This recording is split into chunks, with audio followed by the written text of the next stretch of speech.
Tayo po ay magpapatuloy sa atin pong ginagawang pagtalakay o pag-aaral dito po sa sulat ni Apostol Pablo kay Titus. Tayo po ay nandito ngayon sa verse 10 to 16.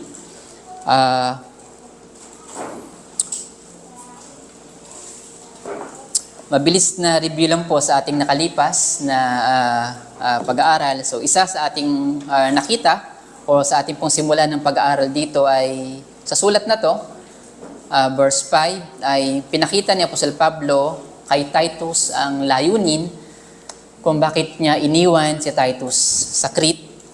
Yun ay upang ilagay sa ayos ang mga iglesia sa nasabing isla. At isa sa nakita natin na dapat gawin ni Titus ay ang paglalagay ng mga elders sa bawat iglesia sa nasabing isla. So hindi lamang mayroong isang church, kundi may mga churches sa mga city ng Creta. At isa sa nakita natin ay ang otoridad ng mga ilalagay na elder ay nagmumula sa Panginoon mismo na kinilala ng iglesia. At dahil dito, so ang kanyang pagdilingkod ay sinasabi nating ministerial. At sa umagang ito, sa atin pong pagkapatuloy, particular, nais ko po kayong dalhin una sa verse 9, bago po tayo magpatuloy sa verse 10.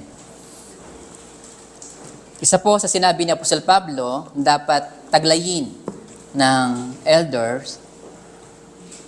Sabi po sa verse 9, he must hold firmly to the trustworthy message as it has been taught, so that he can encourage others by sound doctrine and refute those who oppose it.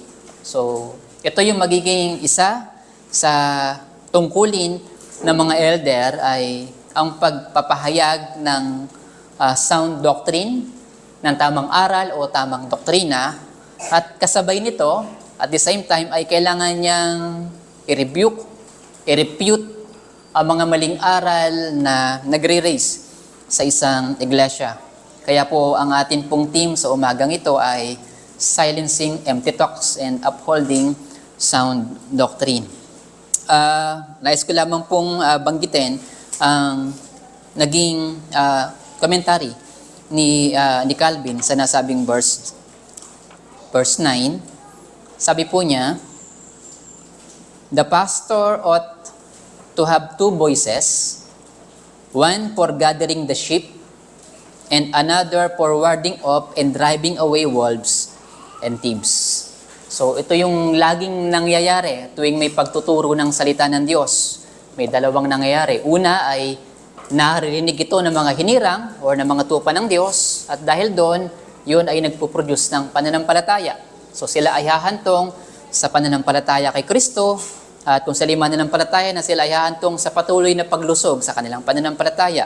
At the same time, ito naman ay tuwing maririnig ng mga hindi kabilang sa kawan ng Diyos, sila ay marirebuke ng mga katotohanan na ito. Ipapakita ng kanilang puso na kanilang pagtugon ang tunay na kadalagayan na kanilang buhay. Spiritual. So, ibig sabihin, sa tuwing pangangaral, same message, ay hindi garantiya na lahat ng nakakarinig ay hahantong sa iisang pagtugon, which is pananampalataya. May mga mag-u-oppose talaga dito. At hindi lang yan sa ngayon, maging yan ay naranasan mismo ni Apostol Pablo. So dahil dyan, nais ko pong simulan ang atin pong pagtalakay dito sa sulat ni Apostol Pablo sa verse 10 to 16. So bukod po sa pagre-review, pagpapatahimik sa mga maling aral o particular sa mga false teachers, at pag-uphold, pagtuturo ng tamang doktrina, ano po ba ang sinasabi dito ni Apostol Pablo verse 10 to 16? Sa verse 15 to 16 ay makikita natin dyan na may mga sinasabi si Paul na nagkiklaim na kilala nila ang Diyos, pero sabi ni Paul, patutunayan nyo ng kanilang buhay na hindi yun ang katotohanan.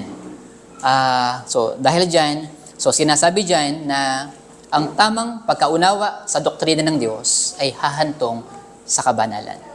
Hahantong sa pagiging godly. So, isa to sa tema na atin pong makikita sa umagang ito. So, hindi lamang dahil for the sake ng doktrina, kundi ito kasi ay nagpapalusog ng ating kaluluwa, ito ay magpapalusog ng ating pananampalataya. Hahantong ito sa pag-mature ng mga mananampalataya. So, sabi po ni John Owen, isa sa mga dapat laging alalahanin, wag na wag kakalimutan ng mga iglesia. So, sabi niya, it must be remembered that communion with particular churches is to be regulated absolutely by edification. So, laging yun yung goal, ma-edify, lumago, sanctify, lumago sa pananampalataya. So, ang mga lingkod ng Diyos ay inaasahan sa kanilang paglilingkod ay ito yung magiging goal. Ito yung magiging layunin ng mga bagay na kanilang ginagawa. Ito ba ay hahantong sa paglusog ng pananampalataya ng isang membro? So, sabi pa niya, wherefore, there is no rule of the church but what is ministerial. So, yun din yung sabi niya. Consisting in an authoritative declaration and application of the commands and will of Christ unto the souls of men, wherein those who exercise it, yung authority na yun, are servants unto the church for its edification. At yun po yung magiging pupuntahan ng ating pagtalakay ngayon. Na makita natin na ang salita na to ng Diyos ay talagang dalhin tayo sa pagkaunawa na ang layunin ng pangangaral at pagtuturo ng tamang doktrina ay ang paglusog ng ating pananampalataya. So meron na po tayong 2 punto sa atin pong sermon ngayon. So una ay yung pagsasilence ng empty talks at pangalawang punto ay yung pag-uphold ng tamang doktrina. At sa atin pong pagtatapos ay makikita natin na talagang kung nagnanais tayo ng maturity kay Kristo, kung nagnanais tayo na nakakitaan ng kabanalan sa ating buhay, ito po ay walang iba, kundi sa pamamagitan ng pagkarinig at pagtuturo ng tamang aral ng ating Diyos. Pero bago po tayo magpatuloy, tayo po muling manalangin. Panginoong Diyos, aming Ama, kami po ay patuloy nagpapasalamat sa kalayaan na makapagbulay ng inyong mga salita. Aming patuloy na hinihiling ang patnubay ng Banal na Espiritu, liwanagan ang aming mga kaisipan sa mga katotohanan na aming pong pagbubulayan mula sa sulat na ito ni Apostol Pablo. At dalhin nawa kami nito sa pagkaunawa ng inyong kalooban, pagkakita ng aming sarili, at dalhin kami sa pagtitiwala sa aming Panginoong Jesucristo tungo sa pagiging wangis niya. Maging kaluguran nawa sa inyo aming pagbubulay at pagpapala sa bawat isa sa pangalan ni Jesus. Amen. So, tuloy po tayo. So, sabi natin, so isa sa dapat tandaan ng mga mananampalataya ay yung kanyang edification. Maging maliwanag sa kanya yon. Dagdag pa ni Owen, tungkulin yun ng bawat mananampalataya. Tungkulin natin yun. Na laging humantong tayo sa paglusog ng ating pananampalataya. So, lagi niya yun tingnan, hanapin sa bawat iglesia na kanyang mapupuntahan. At yung katotohanan na yan ay makikita na po natin sa lumang tipan pa lang. Nang tawagin ng Diyos ang kanyang bayan sa pamamagitan ni Abraham at later on ay nakarating sila ng Egypt kung saan sila ay naalipin. At sa pamamagitan naman ni Moses ay muli niyang tinipon yung mas marami na bilang ng mga Israelita. At sila po ay tinipon ng Diyos doon sa bundok ng Sinai. Pero bago yon, merong command na binigay ang Diyos kay Moses. Kailangan nilang i-purify yung kanilang sarili. Sapagkat tanging sa pamamagitan lamang nito, magiging karapat-dapat, katanggap-tanggap ang bayan sa harap ng Diyos. So kailangan yung purity. Maliwanag yon na sinet ng Diyos. At doon sa pagtatagpong ito, Exodus 19 and Exodus 20, ay binigay ng Diyos ang kanyang tinatawag nating 10 Commandments. Na kung saan sa pamamagitan nito ay ipinapakita ng Diyos, ito yung buhay na dapat makita sa inyo. Sa pamamagitan nito, magiging pure yung buhay ng kanyang bayan. So yung mga kautusan na to ang magiging gabay ng bahay ng Diyos kung paano sila makakapamuhay ng karapat-dapat sa harap ng Diyos na nagligtas at tumawag sa kanila. Pero hindi po ganun kadali. Sapagkat alam natin at sinasabi ng ating mga katikismo na walang sino man ang perfectly nakakasunod sa hinihingi ng kautusan ng Diyos. At dahil dyan, hindi lamang yung 10 Commandments ang binigay ng Diyos. Nagbigay din po siya ng mga laws patungkol sa seremonya at ritual. Bakit? Sa mga pagkakataon na makikita ng isang individual na kabilang sa bahay ng Diyos na siya ay nagkasala, itong mga seremonya na to, itong mga ritual na to, ng paghahandog na to, ay magiging instrumento featuring sa pagdating ni Kristo kung paano sila magkakaroon ng kapatawaran sa kanilang kasalanan. So these laws taught Israel that they were people set apart, at sa pamamagitan nito sa mga ritual na ito, mga sakripisyo na ito ay pinapakita ng Diyos na nagre-require siya ng purity at papaano mangyari yun sa tuwing sila nagkakasala at hindi naaabot ang hiningi ng kautusan ay sa pamamagitan ng paghahandog ng dugo. Bagamat last week, kung naalala nyo, sa sermon sa ating Vesper ay pinakita na ito ay tumuturo lamang sa ating Panginoong Jesucristo. Pero sa pamamagitan nun ay inihahanda na ng Diyos yung kanyang bayan. Makikita nila na kailangan talaga ng sakripisyo para sa kapatawaran ng kasalanan ko. So, bakit tayo nagsimula sa bagay na ito? So, dito po sa sulat ni Apostol Pablo, kay Titus, so binabalaan niya or sinabihan niya si Titus na may mga individual na nagtuturo ng mali or taliwas sa mabuting balita na kanilang pinangangaral. At isa sa kanilang tinuturo ay may kinalaman po dito. At ito po yung kanilang pag-adhere sa pagpapatuloy, sa pagtupad sa mga kautusan na binigay ng Diyos sa Old Covenant. Pero makikita natin na sa mga individual na ito yung pagkakasabi sa kanila ni Apostle Pablo. Dinescribe sila ni Apostle Pablo. Paano sila i-describe? Sabi ni Paul, sila ay mga insubordinate. So sila ay hindi sumusunod. Sila ay nagre-rebelde. So sabi po dito, sila ay rebellious people, mere talkers, and deceivers. So, ano po bang ibig sabihin ng insubordinate? So, insubordinate, they refuse to submit to the established authority within the church. At hindi nila kinikilala yung authority na mga inilagay ng Diyos. At hindi lamang yon, hindi nila kinikilala yung sound doctrine na pinagkakaisahan at na-establish sa iglesia ng Diyos. At problema po yun. Bakit? So, ang ating po mga aral na tinatayuan ay hindi lamang tayo ng CRCC. Ito po ay tayo o ng anumang isang individual na iglesia. Ito po ay tayo collective ng lahat ng mananampalataya. So, tinatawag po nating ecumenical. So, ang mga katotohanan na ito ay hindi lamang tayo ng isang iglesia, kundi tayo ng lahat ng tunay na mananampalataya sa ating Diyos. So, hindi lingid sa atin ang ating historya bilang CRCC. Sabi kasi dito, ang mga nagre-rebelde at hindi sila sumusunod. Sa ating kasalukuyan, paano natin titingnan yung katotohanan na ito? Paano natin titingnan yung mga individual na umaalis ng iglesia? Lumilipat ng church. So, i-consider ba? Sasabihin ba natin na, sila yung sinasabi ni Paul. So, pamilya silang umalis kasi hindi nila kayang sumunod. Matitigas yung kanilang ulo. So, ganun ba agad natin titingnan? So, dito kasi, pag sinabi ni Paul na insubordinate sila, hindi ito nangangahulugan lamang na hindi nila sinusunod yung isang individual hindi nila sinusunod or yung leadership.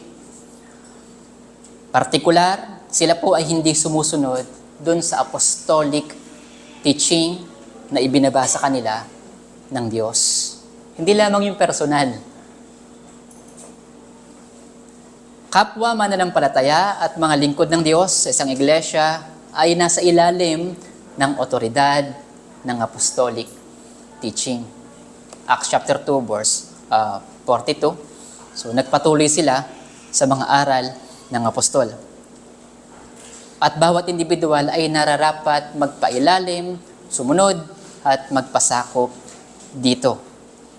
So hindi natin masasabi na dahil ang isang individual, ang isang pamilya, o isang grupo ay lumipat agad at lalo na ngayon, from time to time makikita natin yung church doon, umalis din kayo. Lumipat din sila, nagkahiwalay sila. So, ilalim na bagad sila sa sinasabing hindi sumusunod o mga insubordinate. So, hindi po ganun. Sapagkat lahat nga tayo ay nakapailalim. Ang tanong is, ang iglesia ba na ito ay tapat sa mga aral na ito ng apostol? At actually, isa sa sinabi ni Owen, it is the duty of every man who takes care of his own present edification and the future salvation of his soul peaceably to withdraw from the communion of such churches and to join in such others where all the ends of church societies may in some measure be obtained. Kung ang isang iglesia na kinabibilangan ko ay hindi na nagtuturo ng tama patungkol kung sino si Kristo, ano yung mga aral na ibinaba ni Kristo, is hindi ako under obligation na manatili dito. Ang laging layunin, kapwa ng mga lingkod ng Diyos at ang iglesia is manatili sa mga aral na ibinaba ng Diyos. So, hindi nangangahulugan na ang pag-alis ay masabi agad na hindi kayang sumunod. Ang ating sinusundan ay yung mga aral ng Panginoon na iniingatan ng mga lingkod ng Diyos. So, hindi lamang yon, sinabi din ni Paul or dinescribe din ni Paul ang mga false teachers na ito as deceivers. So, sabi dito, they intentionally distort truth to lead others away from correct teaching. Papaano sila nakakadeceive? At papaano nadideceive ang mga individual na ito? So, isa sa mga paraan o masasabi natin na talaga nakakadeceive is yung karunungan ng mundo. Sa sandaling ang ating itinuturo is mas appealing dun sa kaisipan ng tao, dun sa karunungan ng mundo, ay madami talaga ang naliligaw at napapasunod dito. Kagaya ng ating naging Sunday School last week. So, yung mga particular, yung prosperity gospel. So, yung kaisipan na ang Diyos ay, ang nais ng Diyos is masaganang pagpapala sa mga individual. So, maraming nadideceive sa ganitong klaseng pagtuturo. Hindi lamang yung mga mananampalataya, kundi mismong yung tagapagturo nito. So, umaapil sila dun sa mas natural, mas likas na dikta ng puso at isip ng mga makamundo at wala sa Panginoon. And then dagdag pa ni Apostle Pablo, so hindi lamang po sila mga insubordinate, hindi lang sila deceivers. So dito ay nilinaw ni Apostle Pablo, sila ay yung those of the circumcision group or circumcision party. So, sinabi ni Apostle Pablo, so marahil, malamang sa malamang sila ay mga Hudyo na talagang tapat dun sa aral na kanilang tinanggap mula sa Old Testament o mula kay Moses. Ang kanilang focus is legalistic practices and traditions rather than salvation through faith alone. So, sinasabi dito na nag-i-impose po sila ng mga burdensome rules na nagdi-distract doon sa core message ng mabuting balita ng Gospel of Grace na ang ating kaligtasan ay sa pamamagitan lamang ng ating Panginoong Hesukristo. Sa halip, ang mga individual na ito ay patuloy na inilalagay yung pamatok ng kanilang dating aral na yes, galing kay Moses, pero sabi nga natin, ito ay hindi layunin ng Diyos na manatili sapagkat ito ay anino lamang ng gagawin ni Kristo na ang kabanalan, ang pagiging karapat-dapat at katanggap-tanggap sa harap ng Diyos is hindi sa pamamagitan ng pagsunod sa mga ritual sa kautusan na ito, kundi sa pamamagitan ng ating Panginoong Hesukristo. So, ibig sabihin, itong mga false teachers na ito ay nakahawak dun sa mga rules, dietary man yan, and then particular yung circumcision. Sa halip na dun sa substance, sa tunay na mensahe na sinasabi nito, ang ating Panginoong Hesukristo. Ano pong problema dito? Sa pag-adhere sa mga kautusan na sinasabi ng kautusan ni Moses, sa pamamagitan po ng pag-demand ng circumcision na ito at nung mga iba't iba pang ritual o seremonya na kailangan gawin ng mga kabilang sa iglesia partikular doon sa Crete, in effect, sinasabi ng mga tagapagturo na ito na hindi ganap na epektibo or sufficient ang ginawa ni Kristo. Hindi siya enough. Kailangang dagdagan ng pagsunod sa kautusan. So sabi natin kanina, insubordinate, bago po magawa ni Paul ang sulat na ito, ay nagkaroon na po ng tinatawag na Jerusalem Council. Ano po nangyari doon? So doon po ay dinala niya si Titus at isi-circumcise ba si Titus? At kasama po sa mga diniscuss doon ay yung mga pagkain na bawal, na hindi natin dapat ipakain sa kanila. So naging maliwanag na po doon. Pero after ng ilang taon, after 20 or 20 to 30 years, still may mga Hudyo na sabihin na natin, yes, nasa loob ng iglesia, na pilit na pinapapasan sa mga membro ng iglesia ang mga aral, partikular, yung circumcision at yung mga dietary laws upang mas maging katanggap-tanggap at karapat-dapat sa Diyos. At yan po yung ibig sabihin ni Paul ng empty talks. Empty talks. Ito yung mga bagay, mga katotohanan, or mga aral na hindi dapat marinig sa iglesia. Particularly, ano yun? Empty talks refers to teachings that promotes yung commandments ng tao, extra-biblical, na hindi po essential sa pananampalataya.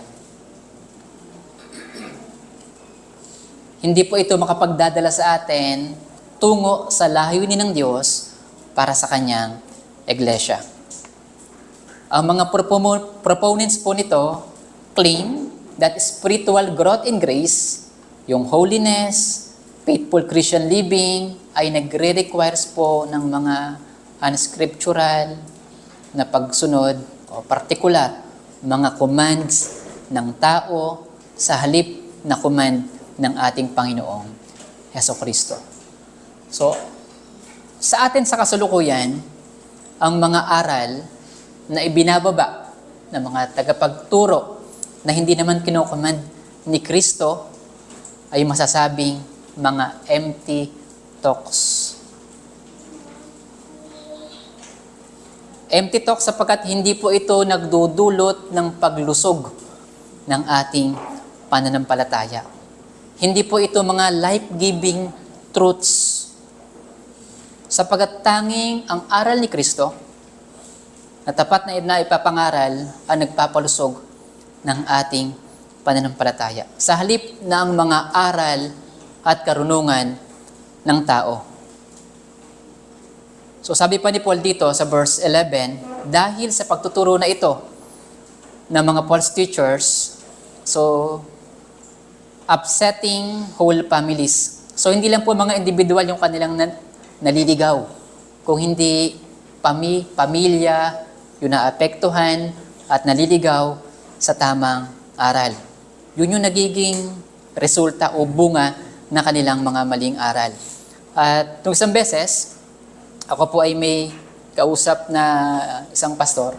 Then kinukwento niya yung kanyang naging karanasan sa kanyang dati ring iglesia. At sa pagkakilala ko sa pastor na to is talagang kagalang-galang. At yung kanyang katapatan. So matanda na siya. Pero sa kabila nun, dahil sa kanyang pag-adhere doon sa tamang aral, binaliwala yon ng iglesia. At grabe yung sakit noon, hindi lang sa kanya, kundi doon sa kanyang asawa. So nung kinukwento niya yun, so ang bigat ng kanilang naranasan. And din yung mga sandali na yun, iniisip ko, grabe talaga. Grabe po talaga ginagawa ng maling aral. Kaya niyang sumira ng relasyon. Kaya po niyang sumira ng pamilya. Kaya po niyang sumira ng iglesia. Ganun po kaseryoso yung maling aral, yung mga empty talks na ito, yung mga commands ng tao. So, particular sa aming na-discuss is yung G12. So, nung pinag-uusapan, kinukwento niya yung kanya naging karanasan. Nung ito ay kanya pong nilalabanan. Yun yung naging tugon sa kanya ng buong iglesia. Sasabihin po ba natin na hindi totoong mananampalataya yung iglesia na yun? Yung lahat ng doon is hindi tunay na mananampalataya? Hindi rin natin masasabi. Pero yun na yung naging epekto sa kanila. Bakit? Nakita po kasi nila yung bunga nun sa kanila. Dumami yung membro. At mas lumago yung kanilang pananalapi. Paano niyo po sasabihin na hindi ito galing sa Panginoon? Pero doon nga sila nakatingin.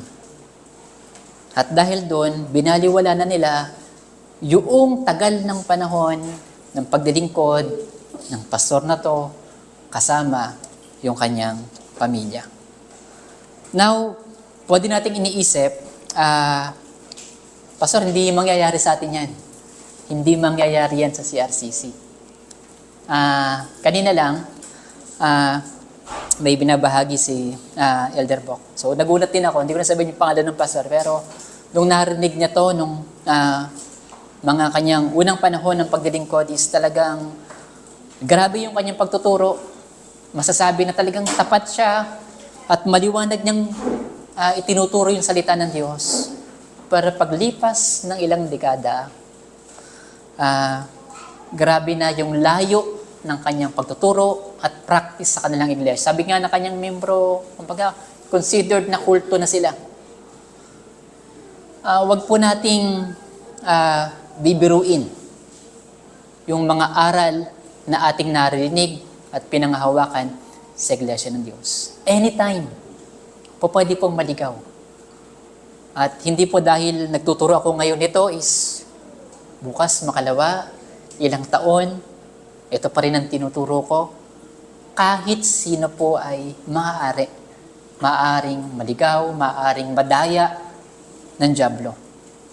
So, ganun kahalaga na talagang nire-rebuke, kino-correct kapag siya ay nagtuturo na ng mga aral na lumilis na sa mga aral na ibinaba ng ating Panginoong Jesucristo.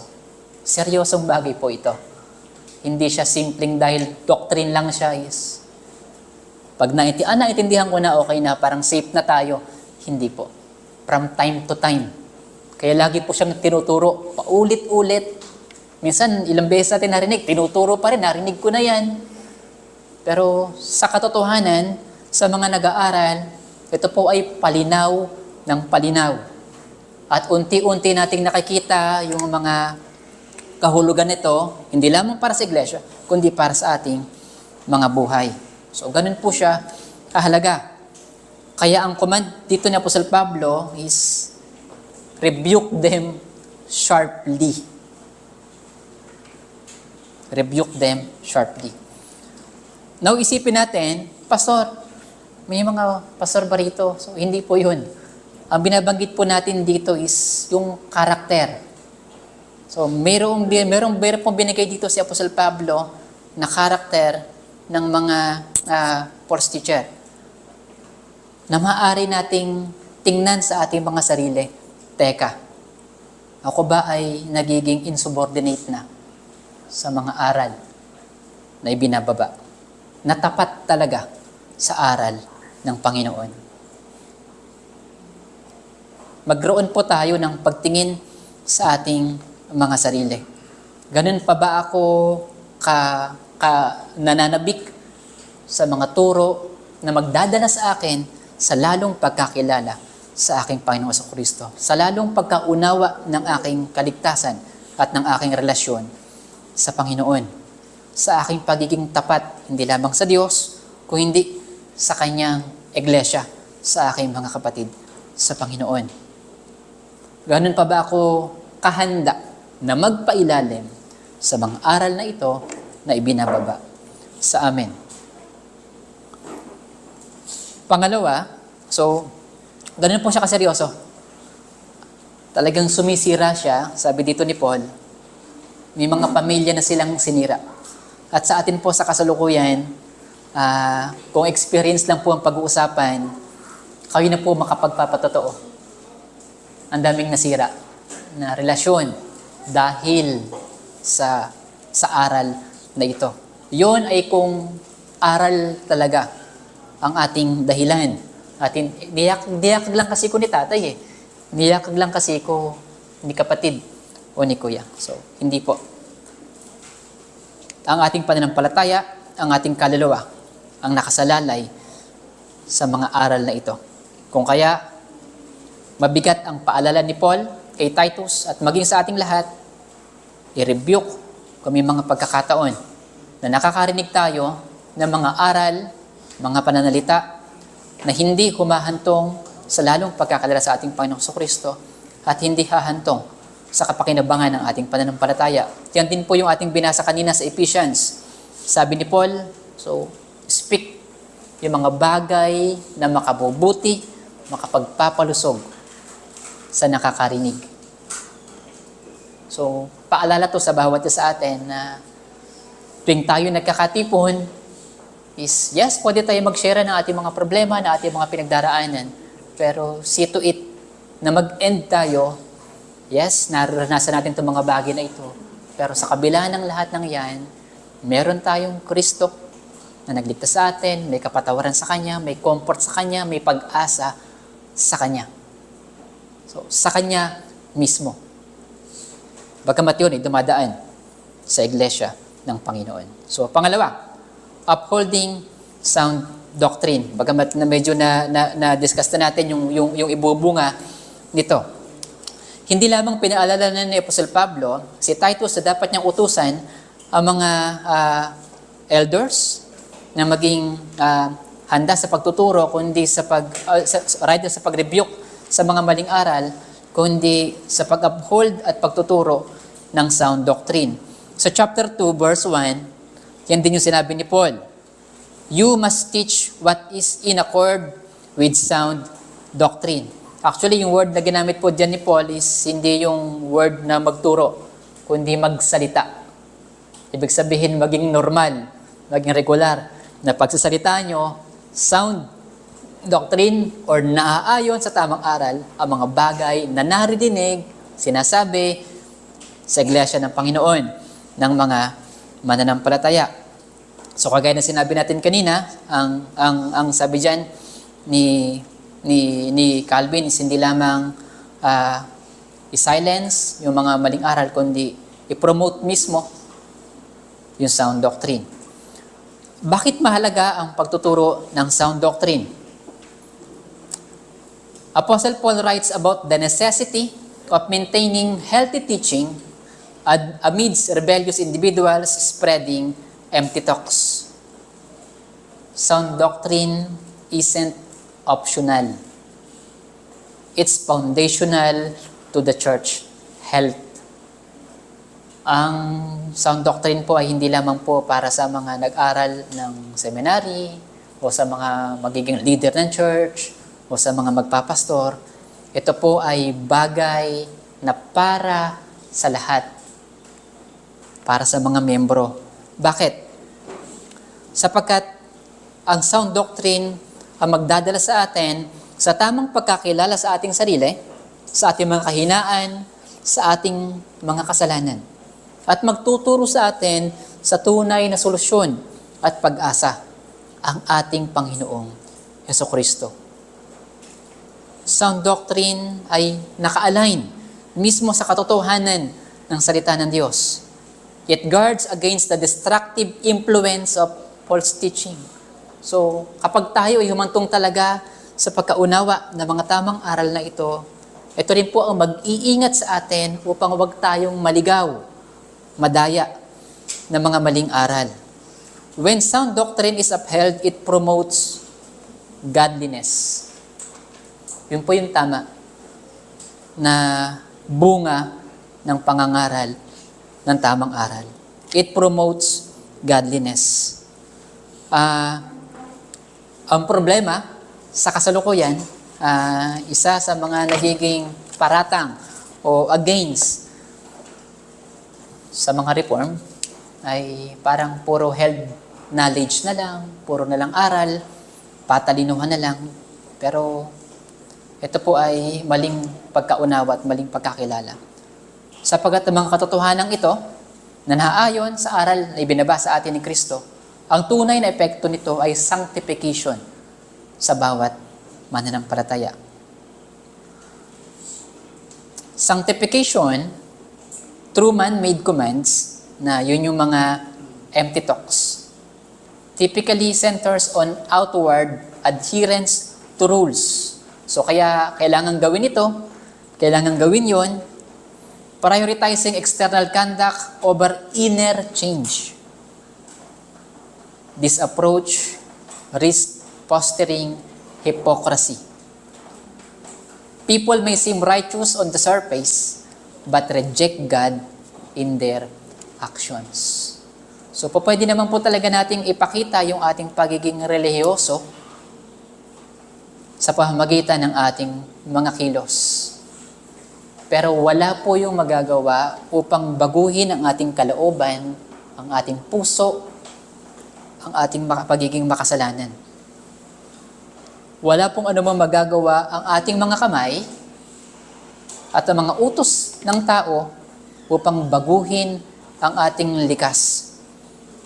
Tanging ang salita ng Diyos ang may tunay na kapangyarihan at makapenetrate sa ating mga puso. At mula sa kalooban, sa ating puso na binago ng Diyos, doon lamang po bubukal ang tunay na pagbabago sa isang individual. Ito ang kapangyarihan ng tamang aral ng Diyos or ng sound doctrine. At yung ibig sabihin ng sound na medical ay healthy. So ang tamang aral ay healthy at nagpapalusog ng ating mga kaluluwa. By contrast, sanctification through Christ is a work of God's grace and God's power. At kailan natin nararanasan, nare-receive ang grace ng Diyos at ang kanyang kapangyarihan sa pamamagitan ng means of grace. At walang iba na means ng grace ng Diyos, kundi ang preaching at sacraments sa konteksto ng church. At sa ating mga individual, sa ating mga private life ay ang ating pananalangin. Ang tamang pangangaral o ang pangangaral ng tamang salita ng Diyos ay tinatarget mismo ang ating mga puso. Ipinapakita ang ating karumihan at pangangailangan ng kapatawaran. Ganap na kapatawaran, ganap na pagiging malinis na matatagpuan lamang sa pamamagitan ng ating Panginoong Jesucristo. Through Christ, obedience flows from grace rather than being forced by legalistic requirements. So, yes, gumagawa rin tayo, kumikilos din, naglilingkod sa church. Ang kaibahan ng ating paglilingkod ay nakatungo or nakatutok sa ating Panginoong Jesucristo resulta ng ating pagtitiwala sa ginawa niya sa atin, na ang ating mga puso ay humahantong sa pagpapasakop sa Kanya, rather than sa paggawa ng mga bagay na po pwede kong gawin sa Kanya. So, isa sa mga laging natin narinig, isa sa mga narinig ko kay Pas J.I. is, hindi yung gusto kong gawin para sa Diyos, kundi yung gusto ng Diyos na gawin ko. Siya yung magsabi. Ito ang nagiging bunga o resulta ng tunay na pagkakilala kay Kristo or pananampalataya kay Kristo. Sanctification through Christ brings about true purity and godliness. Samantala, ang atin po mga effort, yung mga empty talks, mga commands ng tao ay nagli-lead po sa pride and hypocrisy. Pwede talaga nating ipakita panlabas yung ating mga kayang gawin sa church, sa harap ng maraming tao. Pero tanging ang pagkilos ni Kristo, paghipon ni Kristo sa kanyang puso or sa ating puso, ang magbubunga ng mga gawa na kalugod-lugod sa kanyang harapan. Christ transforms from within na hindi po kayang gawin kailanman ng ating mga kamay o command ng sino mang tao. At sa atin pong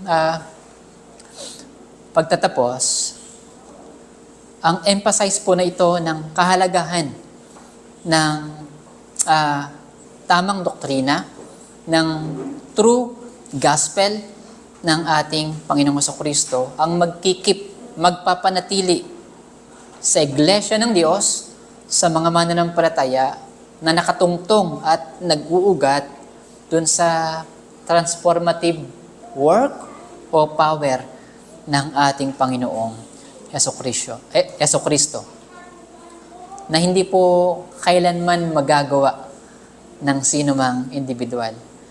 Sino po bang magsasabi na pastor o individual na ayaw niyang manatili sa tamang landas, sa tamang paglakad ang church ng Panginoon? Kaso, ano man pong gawin namin, hindi po namin yun magagawa. Kung desire lang po ang pag-uusapan. Hindi po kami maaari na mag-command, ito gawin nyo, ito gawin nyo. Mahal ko kayo. Ayoko kayong maligaw. Wala pong kapangyarihan ng aming mga salita. Wala rin pong kapangyarihan ng aming mga gawa. Ang isang bagay lang po na talagang may tunay na kapangyarihan at ipinagkaloob ng Diyos sa mga tumatayo dito is i-preach yung katotohanan ng aral ng Diyos.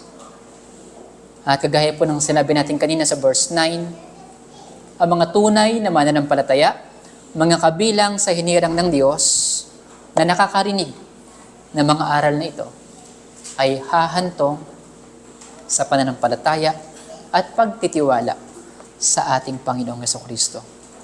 Sa pamamagitan lamang nun, mag-iingatan, mananatili ang hinirang na ito sa kanyang paglakad sa landas ng ating Panginoong Jesucristo. Wala pong amount ng power. Hindi rin naman namin kayo kayang bantayan from time to time. Wag lang maligaw.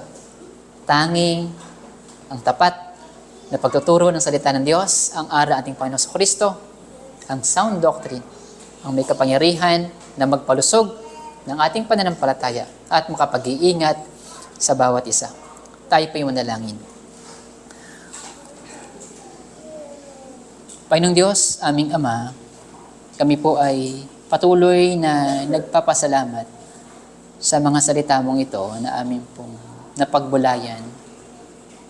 At humingi kami ng tawad sa mga pagkakataon na hindi kami naglalaan ng oras, effort na aralin ang mga katotohanan, ang mga aral na yung ibinababa sa amin.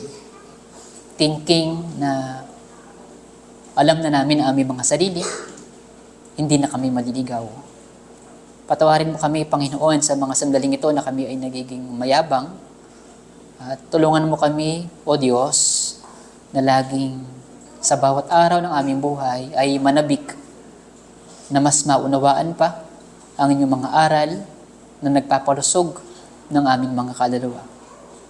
Tulungan mo rin kami, O Diyos, na mga kasalukuyan mong inilagay sa office na ito upang maturuan at maingatan ang inyong iglesia na maging tapat sa aming pagtuturo, tapat sa inyong mga salita. Na maituro namin ang inyong mga tupa, hindi sa aming sarili, hindi sa church, kundi sa aming Panginoong Jesucristo mismo. Aming hinihiling, O Diyos, na nawa ang pagkilos mo, Banal na Espiritu, ay patuloy naming maranasan. Ikaw nawa ang patuloy na magtanim at magpayabong ng mga katotohanan ito na aming narinig. Hindi lamang sa sandaling ito, kundi sa isang buong linggo na aming kakaharapin. Nawa, O Diyos, patuloy mong loobin na mga katotohanan ito ay magbunga sa amin ng pananampalataya at pagsunod sa aming Panginoong Jesucristo. Salamat aming Ama sa mga salita mong ito na aming napagbulayan. Ito pong aming panalangin ng may pasasalamat sa pangalan ng aming Panginoong Jesucristo. Amen.